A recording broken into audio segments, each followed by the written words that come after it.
Aquí comienza una nueva semana en Agenda Económica PM de CNN Chile, que al igual que la semana pasada, hablamos de los aranceles, porque Donald Trump este lunes y también el fin de semana estuvo anunciando nuevas tarifas para importaciones a su país, dependiendo del lugar de origen. Las aplicó para México, también para la Unión Europea y lo último, amenazó con un arancel de 100% para Rusia si es que no llega a una paz con Ucrania, tal como lo cuenta Elizabeth Acosta.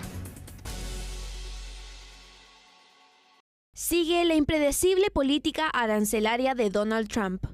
En medio de la visita del secretario general de la OTAN a la Casa Blanca, el presidente de los Estados Unidos anunció que aplicará tarifas de 100% a Rusia si en 50 días no logra un acuerdo por la paz en Ucrania.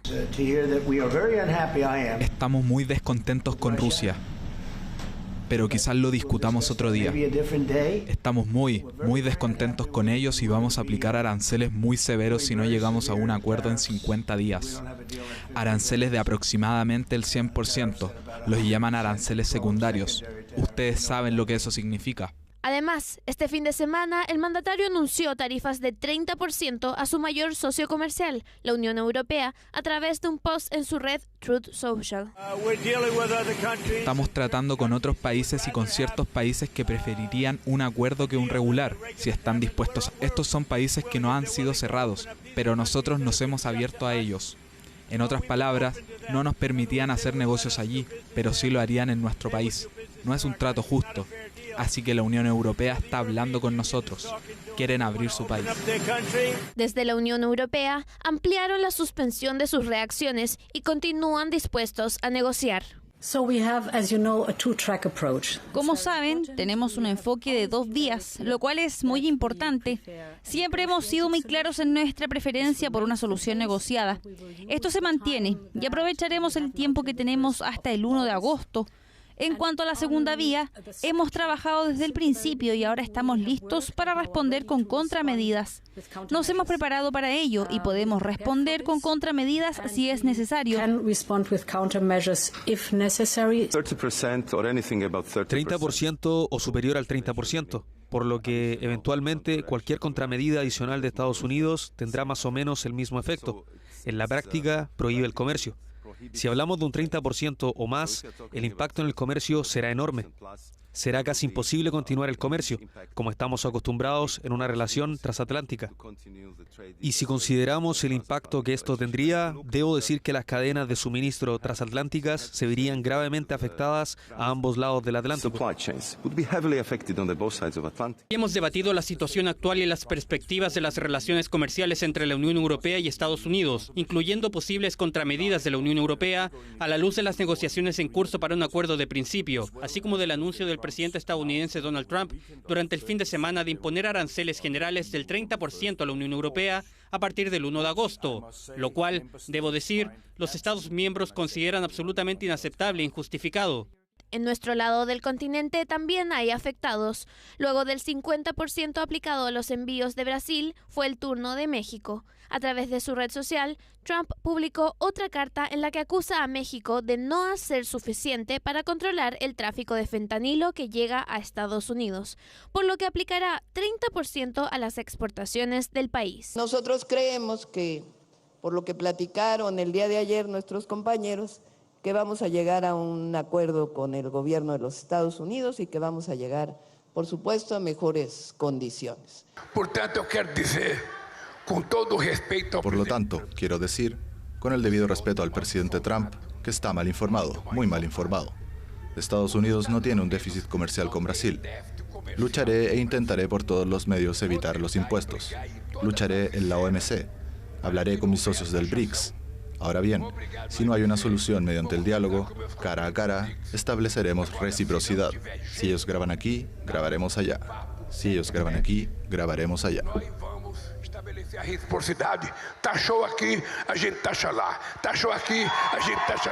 En Chile continúan las reuniones a la espera de informaciones oficiales, como el detalle del 50% de arancel al cobre.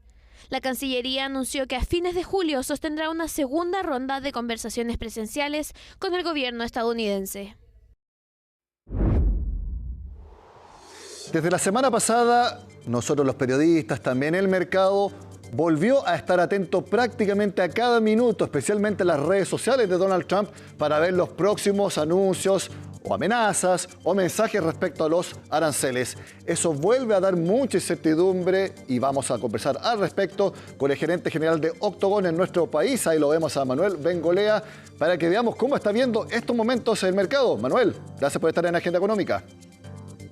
Hola Nico, ¿cómo estás? Bueno, sí, esto es muy parecido a lo que vivimos en abril, a partir del día famoso de la liberación, en que a cada momento empezaron a verse las tarifas y también cómo iba evolucionando este tema. Parece que hemos retrocedido en el tiempo con nuevas actualizaciones. Así es.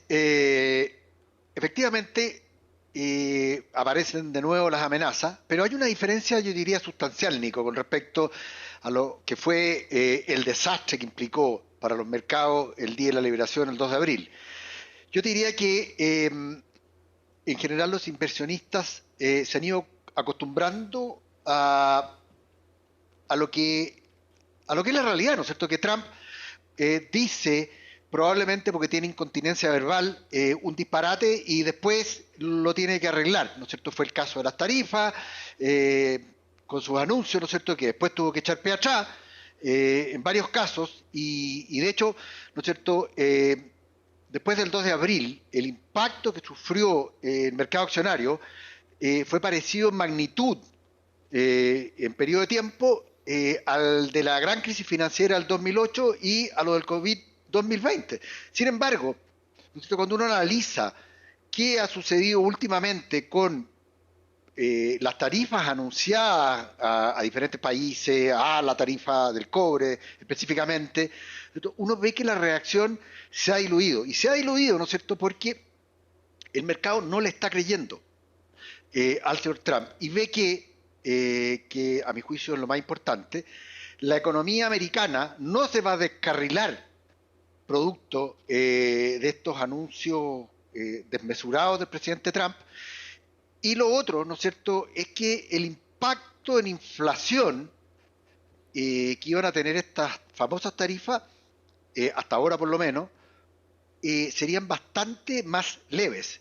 Todo lo cual ha llevado aquí en los mercados, ¿no es cierto?, hasta ahora, ¿no es cierto?, el Nasdaq ha subido en lo que va del año casi 8%, más de 8%, y el S&P 500 ha subido cerca del 6,5%, lo cual a todas luces te da cuenta de que esos retornos son absolutamente normales y no existieran todas estas amenazas que, de materializarse, sí causarían un problema grave al crecimiento económico mundial. Sí, yo lo estuve conversando también con algunas personas el fin de semana y tenía la misma impresión.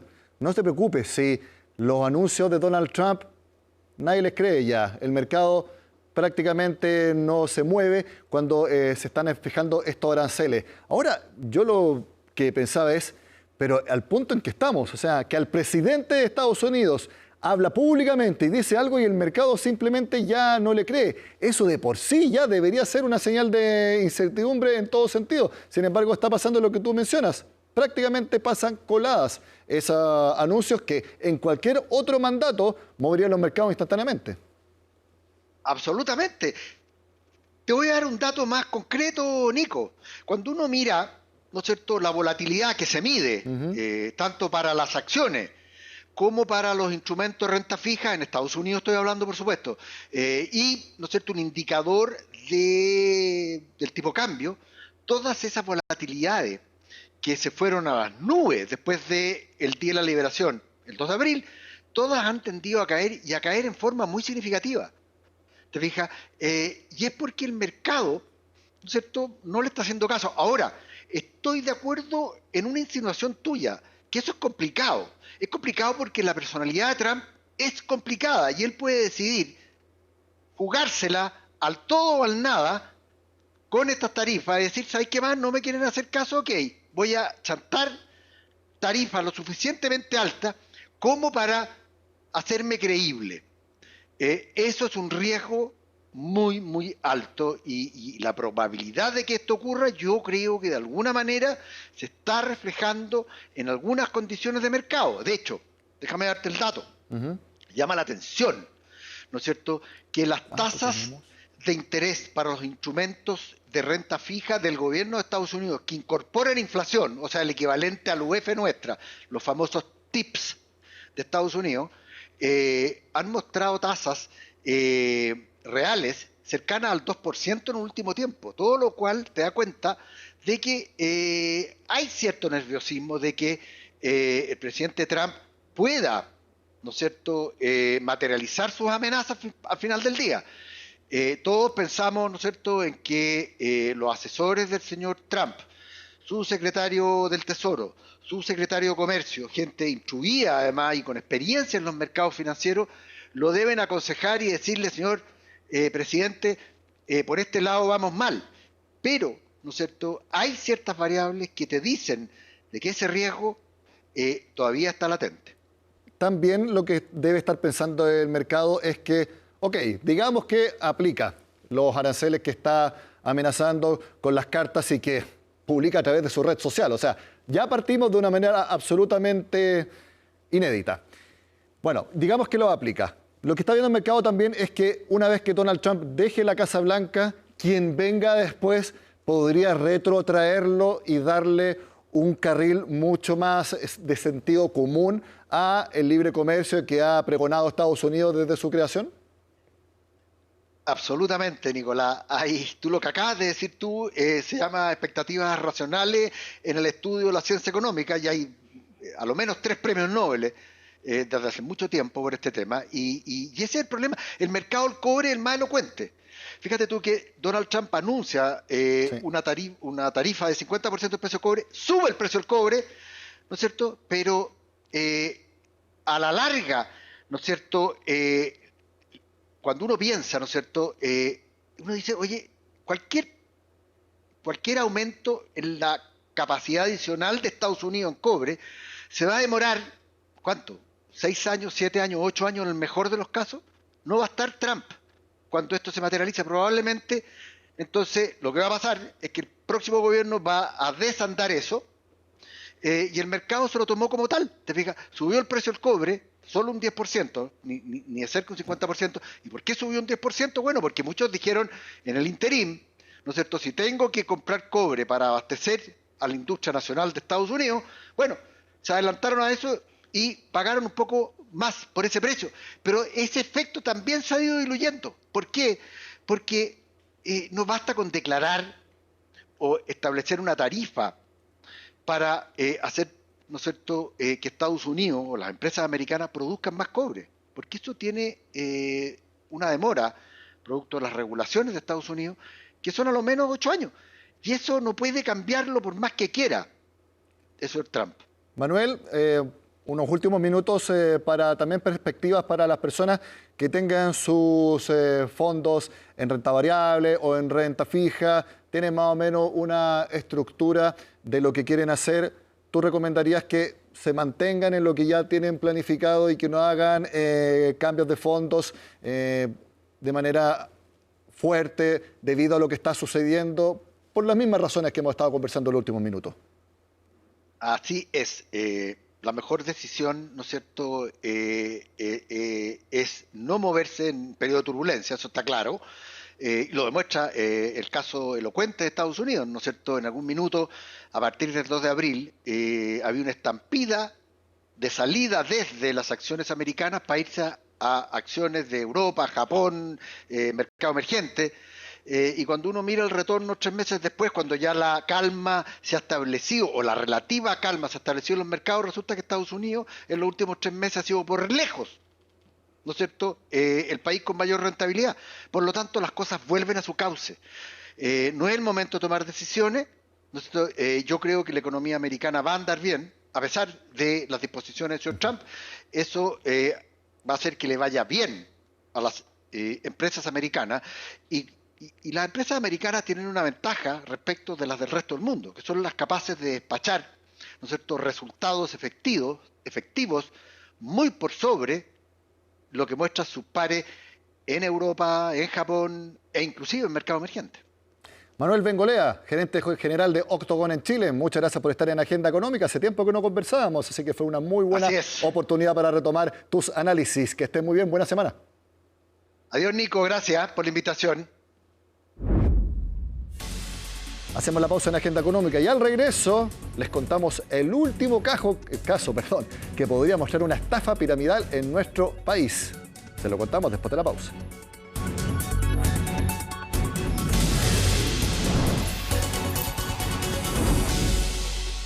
Sunflower Technologies. A primera impresión, uno sentiría que es una empresa tecnológica, una startup que busca ofrecer alguna solución con inteligencia artificial. Muy alejado de eso, se trata de la que podría ser la última estafa piramidal que se desbarata en nuestro país. ¿De qué se trata y cuántos son los posibles afectados? De eso nos cuenta Pilar Gutiérrez. En estos momentos estamos realizando algunas mejoras. Es lo que se ve al ingresar a lo que solía ser la web de Sunflower Technologies. Ahora la página desapareció, al igual que buena parte de los fondos de quienes invertían allí. La plataforma requería depósitos mínimos de $50, supuestamente para financiar tarjetas de crédito, y publicitaba un alto retorno. La Fiscalía Oriente hace pocos días ordenó a la Policía de Investigaciones la investigación de denuncias en contra de esta plataforma. Se reportan alrededor de 1.500 afectados que no recibieron su retorno. Aparentemente estaríamos frente a una situación de estafa piramidal y esquema Ponzi, sin perjuicio de que, insisto, eso debe ser investigado. Por casi 2 años funcionó con normalidad, hasta que unos días atrás se realizaron 2 retiros que no fueron procesados por la firma. Los ejecutivos en Chile habrían alertado a los dueños de la situación, quienes posteriormente desaparecieron de los grupos de WhatsApp. Nosotros hemos recibido solo 4 reclamos hasta ahora respecto de personas que se han visto afectadas. De acuerdo a los antecedentes disponibles, hay más de 3.000 personas que se han visto afectadas. Obviamente tenemos que continuar con nuestros portales abiertos para poder recibir otros antecedentes. Supuestos inversores asiáticos con una determinada estructura montada en el país, con personas contratadas, con ejecutivos que dicen desconocer esta situación. La plataforma operaba mediante referencias de otros clientes e incluía sorteos con premios, pero además prometía una rentabilidad de hasta 12% mensual en algunos casos, una cifra muy elevada y que levantó alertas de influencers y usuarios en redes sociales, pero también de la CMF. La Comisión para el Mercado Financiero informa a inversionistas y al público en general que la siguiente entidad no está registrada en la CMF y no está autorizada legalmente para prestar servicios regulados en la ley FinTech Sunflower, que funciona en el sitio web sunflower.cl. Esto quiere decir que la CMF no puede ejercer respecto de estas sus facultades fiscalizadoras o sancionadoras. La CMF había recibido la solicitud de inscripción y autorización de la empresa, que fue rechazada el 5 de junio. Ante eso ingresaron una reposición, la cual fue nuevamente rechazada y se hizo pública la alerta. Lo esencial hoy es que las víctimas actúen con rapidez y ejerzan las acciones penales que permitan asegurar con prontitud la obtención de las debidas reparaciones, para lo cual el identificar y congelar a nivel internacional y a nivel nacional todo tipo de activos vinculados a los defraudadores es esencial. El caso de Sunflower da cuenta de un fenómeno cada vez más frecuente: la población que ha sido víctima de estafas o fraudes. Según las cifras del INE, a nivel nacional un 11% de los hogares fue víctima de delitos económicos. Los datos de la encuesta ENUSC, si bien mucho en el ámbito de la victimización los delitos se mantienen estables desde el punto de vista metodológico y en la mirada de esta encuesta, hay un delito sí en particular que tiene un alza, y que justamente son los delitos económicos vinculados a fraudes o estafas. Por ejemplo, en el caso de fraude en medios de pago, en 2024 el CERNAC recibió 20.000 reclamos, un 109% más que el año anterior. Ante esto, impulsarán una agenda antifraude para prevenir y mitigar este tipo de problemas. Vamos a oficiar, conforme a la evidencia que tenemos, a todas las instituciones financieras, a todo el retail financiero, para, sobre todo, que nos informen cuáles son los protocolos que están siguiendo para la tramitación de las reclamaciones. En base a aquello, evaluarán si es necesario impulsar acciones para proteger los derechos de consumidores. Uno muy interesado debiera ser el ministro de Hacienda, a quien le clonaron su tarjeta a principios de mes. La reforma de pensiones está en plena implementación, y va a tomar más o menos 2 años. Lo que sigue estando en el escenario previsional son las bajas pensiones, y también cae el número de nuevos pensionados. Fíjese en el informe de CIEDES, que es la consultora de la Cámara Chilena de la Construcción. Estos son los datos de abril solamente. se jubilaron un total de 13.721 personas. Si se compara con marzo, el número aumenta 2,9%, más hombres y menos mujeres. Pero fíjese respecto a un año atrás, es muy fuerte la caída respecto a nuevos pensionados, más o menos 10% menos respecto a hace un año. Esto tiene que ver con que las personas pueden estar postergando su jubilación para así generar más ahorros y tener una mejor jubilación, o también por condiciones financieras que quizás no recomienden hacerlo en estos momentos. Ahora, veamos cómo son los montos de estos nuevos pensionados. Y aquí está el verdadero problema, ninguna novedad, pero lo seguimos manifestando. En abril, los nuevos pensionados hombres recibieron solamente con lo ahorrado de las AFP una pensión de 281.923. Las mujeres, medida en UF, 2,90, 113.000. Esa brecha se sigue manteniendo y hay que irla cerrando lo antes posible. Respecto a marzo, la variación mensual es positiva. 7% más de pensión autofinanciada para los hombres y 17% más para las mujeres. Pero fíjese en la última barra. Este mismo ejercicio hace un año fue 13% mayor que lo que fue ahora. O dicho de otra manera, por ejemplo, las mujeres se autofinanciaron una pensión 14% menor ahora en abril de lo que fue en abril del año pasado. Eso es un drama y que tiene que ser mejorado. ¿Por qué sucedió esto? Hicieron el siguiente análisis en CIEDES. Jubilaron más de 13.500 personas y el hecho relevante es que el monto de las nuevas pensiones cayó en un 13,8% respecto de quienes se pensionaron en igual mes del año anterior. Recordemos que el monto de las pensiones depende del saldo acumulado, de la expectativa de vida y de la tasa de interés técnico con el que se calculan estas nuevas pensiones. En este caso hemos observado una caída en el saldo, como también una caída en la tasa de interés técnico con el que se calculan estas pensiones. Con este dato terminamos la agenda económica PM de este lunes. Sigan acá en CNN Chile.